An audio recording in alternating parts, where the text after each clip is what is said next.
Welcome back to another episode of the Gun Collective News, the only gun news show that covers things that that's right, you're the person, you actually care about. My name is Jon Patton. GeForce Arms, after trying to pull a sneaky on us last week with the now named Rapture, has announced a new lever action, and this one has a unique name as well. It's called the Huckleberry. Yes, they're playing on the age-old Tombstone movie reference. I'm your Huckleberry. Long story short, this is not a rifle, but rather a lever-action shotgun. It's chambered in 410, and as per usual with the GeForce Arms shotguns, it's imported from Turkey. Now, here's the challenging part for me as a semi-legitimate news outlet. I want to tell you guys the truth. However, the GeForce Arms website is so bad, I'm going to go ahead and I'm just going to struggle all the way through this one. So according to the website, they make these with either a 20 or 24 inch barrel. None of the pictures show a different barrel length, just the short one. So I'll just assume that someone sucks at their job and forgot to erase that part when they copy pasted from the regular Lever 410 product page. Either that or they just didn't bother taking pictures of the one with the longer barrel. The gun comes with a skeletonized stock that has an adjustable cheek riser and holds 8 rounds. The tubular mag holds 7 rounds, so that's perfect for a 7+1 setup. Beyond that, there is an M-LOK forend with a forward Picatinny rail section on the bottom and a more rearward section on the top for an optic. And there's also a fiber optic front sight with an open rear. Oh, and there's a larger loop than normal on this one. Now, there are images of 8 different color schemes on the website, with product codes for only 3 different models and no explanation as to the names of the finishes that you can pick. So, as you might expect, I'm just going to make up the names. Well, they didn't do it, I'm just going to make it up. There's the Sorry We Forgot to Finish This One, the blackoutcoffee.com/TGC version, the I Spilled Ugly on It version, the Fornicator 5000, the Fornicator 5001, Rambo, Milkshake, and the desperate attempt to seem like an American company. Again, their website is trash, so there's no pricing listed, and since I roasted them so hard on the paint schemes, I just dug around and found it elsewhere. The MSRP is $750 for the basic ones and $1,000 for the fancy Cerakoted flag one. It's probably in between there for some of the others.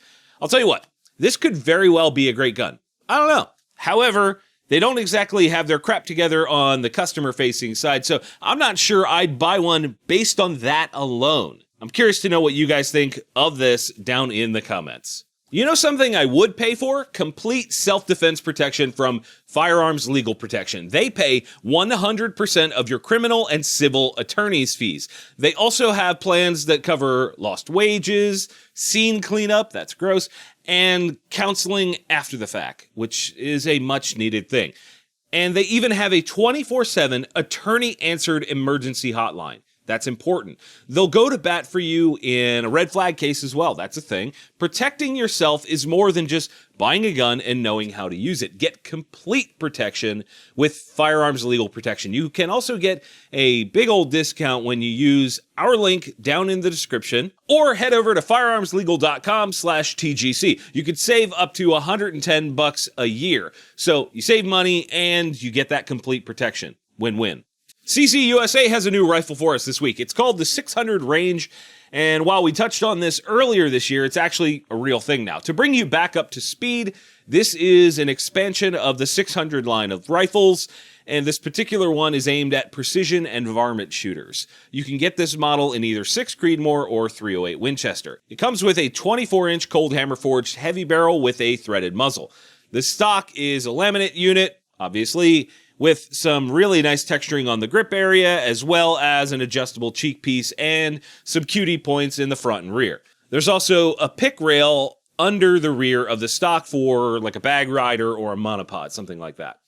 The trigger itself is an adjustable single-stage version from CZ with 4 positions of adjustment for predetermined weights. It's kind of a neat idea there. There's less guessing. All in all, it seems decent for a $1,200 MSRP. They guarantee a sub 3/4 MOA group at 100 meters with factory match ammo. So with a decent optic, this could be a really, really solid option. I'm very curious though. how this will stack up against the Tikka T3, as they're both good quality European rifles and have similar features in certain models. Speaking of companies that started in Europe, B&T USA has a new version of their APC9 for us called the APC9 Limited, and it's been turned up a notch or 5. The changes come in the form of an aluminum lower with full ambi controls and a flared magwell, M-lock slots around the fore end, a new folding telescoping stock, and a flat-faced Elfman trigger, which is rad. I've never shot one of these B&T guns. However, everyone I know that has raves about them, and this seems to be like a ramped up version with a bunch of good upgrades. The interesting thing is that it's going to only ship as an SBR with either an 8.9 inch or 6.7 inch barrel. I couldn't find pricing on these things anywhere. Like, I dug around, so I don't know. I suspect it's going to end up around $3,000. Moving on from there, we have a couple new rimfire guns from 2 different brands. The first mistake is from a company called Standard Manufacturing, and it's called the Switch Gun. We've covered this gun when it was first released in .22 Magnum, and it's now available in .22 Long Rifle. To bring you up to speed, it is a single action only revolver with no real trigger, but rather a nub. Yes, a nub where the trigger is supposed to be, and it folds up to make it less useful. I mean, I get it.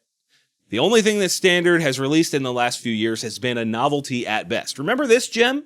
Like, look at this thing. It's a .22 Magnum double barrel revolver with no trigger guard, and the trigger out of a paintball gun. This new .22 Long Rifle Switch gun has an MSRP of $449.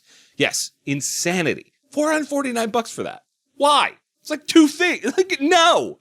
That said, it's time to move on to a perhaps slightly less useless .22 from Bond Arms. This one is called the Stinger RS, and it's a Derringer-style pistol that actually has a trigger guard and holds 2 rounds of .22 Long Rifle. Now, I am a firm believer of something is better than nothing, but this is sort of the bottom of the barrel right near the edge of nothing. 2 rounds of .22. On the plus side, unlike the larger end of things they make, this one might be a little bit more controllable. I'm just happy to see that they figured out how to put a trigger guard on one of these things. Next step, a trigger that is actually bigger than that nub thing. That's not a trigger. Baby steps, though. The Stinger RS has an MSRP of $269. That's more appropriate. Man, I'm just like spewing hate this week. I'm just hate. In Gundustry news this week, we only have one thing. Theoki announced that they are pumping $41.5 million into a new facility in Little Rock, Arkansas to make, get this, primers. Oh, snap. Reloaders are freaking out right now. You go, wow, primers! I could actually maybe get them.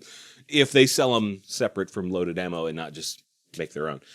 All good for the Little Rock area with all those new jobs coming in and the economy and all that. That's good. And maybe good for reloaders. Speaking of pumping money into stuff, it's the International Week of Insane Sales. So go sign up for our emailed newsletter over on theguncollective.com and be the first to know about some of those amazing deals. We'll be pumping out a few emails this week. Also, stay tuned later this week for a review on one of the best carry guns that I've ever shot. Yep, it's over, but don't worry, you can click on the video up top to watch last week's show, and the one below that is the one that YouTube thinks you'll enjoy. Check them out and let me know what you think.